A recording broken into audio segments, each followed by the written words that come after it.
silver medalist representing Jamaica, Yohan Blake.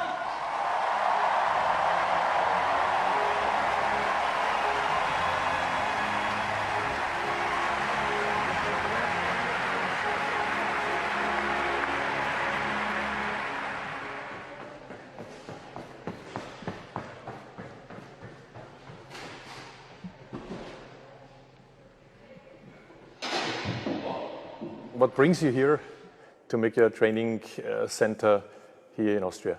It's really nice being here. My agent told me about this place and that it is really nice and I should check it out. So I decided to come and I fall in love with it. Of course, we would have preferred to see you in Budapest during these days, but what does it mean to you to not have qualified, or other question, why is it happening? You know, being the youngest 100-meter world champion and still his, you know, every day I feel distraught about not being there. You know, at the trials, I false started. Never happened to me before like that, and I don't know what happened. I just run out the blocks and I relive it every day, and it haunts me every day. Sometimes I can't even sleep. In which phase of your career do you find yourself at the moment? You know, to be honest, I've been running really well. I've been there with the top guys. Mind the fact that I've got an injury that was a career-ending injury. My muscle came off my bone, so right now I shouldn't be running, but thank God I am, and I'm still competing at the top. And I know that I have so much more to give because I have been training. And I know what I'm feeling. So I know, like, the Olympics is going to be different. Yeah, I saw your times, which are really very, very good, around 10 seconds, much better than in the years, of course, yeah, as you mentioned in your injury time. Let me ask you what, as you know, as a world champion, what does it take? What is needed to be an absolute top athlete? Well, for me, it used to take 16 bananas every day. For real, I used to eat like 16 bananas every day. But yeah, I changed somewhat. But it really takes a lot of dedication and sacrifice. You know, being a top athlete, you can't live a life like a normal person. You have to go on a rabbit diet. You have to sacrifice off the camera, no girls. So you have to lock in, and you have to know your sense of purpose and what you want to do. And you're still able or ready to do it and to sacrifice a lot? Definitely. You know, even though I am living okay, you know, I'm still hungry. I still feel that urge. You know, I still love it, and I still want to give more. Of course, I have to ask you, for the years you were alongside Usain Bolt. Of course, you were the fastest duo on earth. We in Austria only know it from alpine skiing, when two guys fight for the top places. Of course, not in athletics. But how was the time for you being alongside him? Of course, he was the shining star, but you were close to him. Of course, you beat him a few times. How was the experience with him? To be honest, it was an amazing experience. You know, if I should do it again, I would have, because I learned so much from him, because he has been to the top so much time and he has been at the top.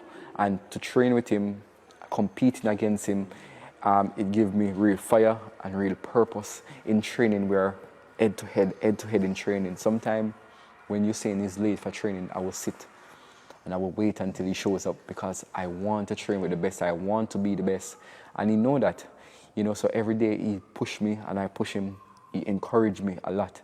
You know, he tell me that, you know, don't listen to the crowd, believe in yourself. And that's what I do all the time. You know, and to be at the top with him competing, you know, even before, when he first started, we went back to the hotel and he was there and he was playing the game. And I sit and I joined him, and he was so furious, you know. He was so furious, but I said, listen, you were saying you have the 200 meters. So he decided to go there and just run it fast. And how is it if he's always maybe, or in the most cases, the winner? Maybe you could have been the winner once you had the chance in 2011 and you took the chance. But is it more kind of a burden? Do you say, if he wasn't there, I would be number one? Or is it, as you said, a fantastic experience to see that and to grow alongside him? Sometime in life, you're going to have people that is just for that moment. And he was that, in this era, he was that guy for that moment. He was the king, you know, and it was hard to even to come up against that.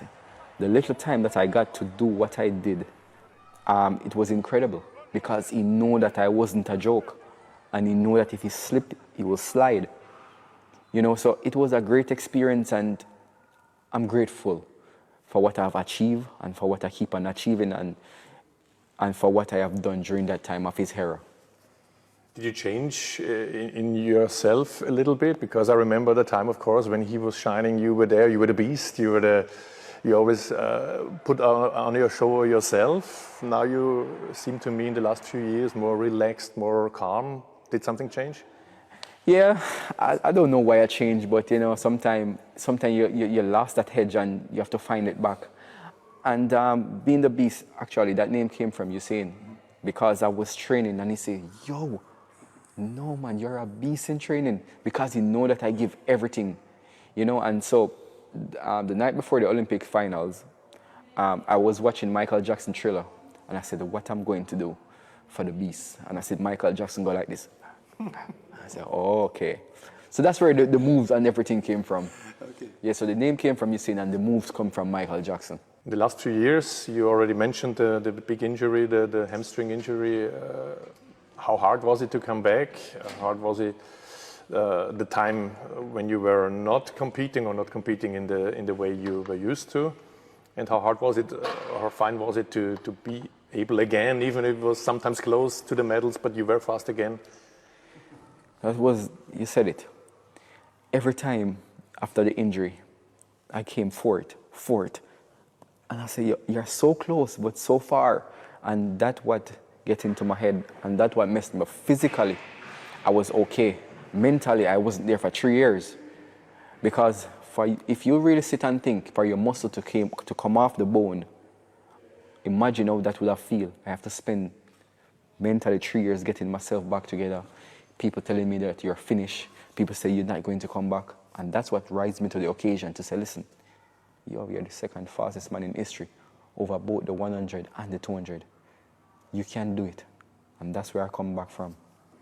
I mean, it seems so easy. You have to start and you have to run straight ahead 100 or maybe 200 around the corner. It seems so easy, but is it at the same time so hard to be good at that? Because everybody is trying to run as fast as they can. You use the word good. I would say good is relative. To be great or to be legendary, you know, it's just minute seconds that technically that 100 have to be perfect. No mistake can be made. 200, you have time, you can make a little mistake and come back in the race. But for the 100, that 100 per second, that milliseconds, everything do matters. And when you're out there, you want to have everything right down to the T. So that's what makes you great. So what are you looking forward to? You already mentioned Paris. So is it next year the big goal to go to Olympics again, to make the way to Paris? Right now, what I'm focusing on, I have China and the Diamond League finals. I'm going to win those 2 races, sign off on a great year, go back in training. I might do indoors. I've never done it before, something I'm considering. And looking forward to train for that Olympics. And maybe next year, of course, as we are here sitting in St. Pölten, there's a big meeting in end of May. We already talked about, I already told you how good that meeting is. Are you considering coming back? Well, like what you're telling me about it, definitely. I would definitely consider about coming back. Right as I get off this, I'm going to call my agent and we're going to talk about it. So I would love to. Great. They will be happy to hear that, I hope so. Of course. At the moment, the Jamaican sprint team is, of course, not close to that when it was with you, Usain, and your relay, of course, and your big triumphs. What's the momentary situation in the sprinting, in the men's sprinting, of course, I have to say, in Jamaica? I think we have some young guys that is coming up. Definitely Yohan Blake, Oblique Civil, Ryan Ford. and also the guy Rowan Watson that just won the trials, Kishane Thompson, those guys that is coming up. There's some good prospect there, and I think if those guys locked in and focused, the male sprinting can be on a rise again. So we're just looking forward. I think Jamaica have a chance to medal at the World Championship in the 100 meters. So we're looking forward to that. How much are you looking forward to your career? I know you're a cricketer also, or you like cricket, but let's stay with athletics. How long do you think you will continue? Well, I've been thinking about it, and me and my agent has been talking. Said I was telling her that I think Olympic would be my last. Then she said, based on how you perform, we will decide on that. And I said, okay, because I really want to get into the movies. You know, I love acting. And so I'm really looking forward for that, for my next chapter, and also playing some cricket in India. Most of the people see in TV the finals, the big medal decisions in World Championships, in Olympics, but they don't see behind the curtain. So what does it really take, and how hard is the work behind that in order to judge correctly? You know, a lot of people look and criticize and say, oh, 9 seconds, oh, 10 seconds. It's not easy. To run under those times, or to run those times, you know, it takes a lot of vomiting, you know, in training. A lot of lying down on your belly. You faint away. You know, sometimes you have to go to the doctor because your body is not producing enough energy that you need to train and to compete. You know, you need proper food. You have to be very precise with what you eat. You know, we can't live the life of a normal person. So that's all that is going on behind that people are not seeing. So if when you watch this interview, they will understand that, listen, a life of a professional athlete is never an easy one. When you can sit and look, just take a page out of their book. Thank you, Yohan, for giving us that great insights into the life of an athlete, and in your life, of course. Thanks very much, and I wish you all the best for the next few months and years.